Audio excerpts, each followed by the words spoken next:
আজকে আমরা এই পরিচিত শব্দটি সম্পর্কে জানব। জলবায়ু পরিবর্তনের কারণে তাপমাত্রা এবং পরিবেশে একটা ভিন্নতা ইতিমধ্যেই লক্ষ্য করা গেছে। বিশ্বজুড়েই এক এক অঞ্চলে এক এক ধরনের আবহাওয়া এবং পরিবেশের তারতম্য দেখা দিয়েছে। কোথাও হচ্ছে ঝড় বন্যা, আবার কোথাও তীব্র খরা, আবার কোথাও তীব্র গরমে জনজীবন নাভিশ্বাসে পৌঁছে গেছে। আজকে আমরা হিটস্ট্রোকের কিছু লক্ষণ সম্পর্কে জানব।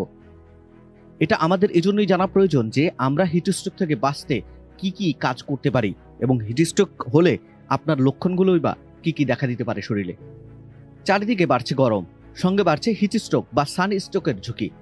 হিটস্ট্রোকের কিছু লক্ষণ রয়েছে যেগুলো জানা থাকলে নিজে যেমন সচেতন থাকা যায়, অন্যদের দিকেও খেয়াল রাখা যায়। এখন আমরা জানবো হিটস্ট্রোকের আসলে লক্ষণগুলো কি কি। প্রচণ্ড গরমে শরীর উত্তপ্ত হয়ে অতি দুর্বল, বমির উদ্বেগ, মাথা ব্যথা, শরীর ঝিমঝিম করা,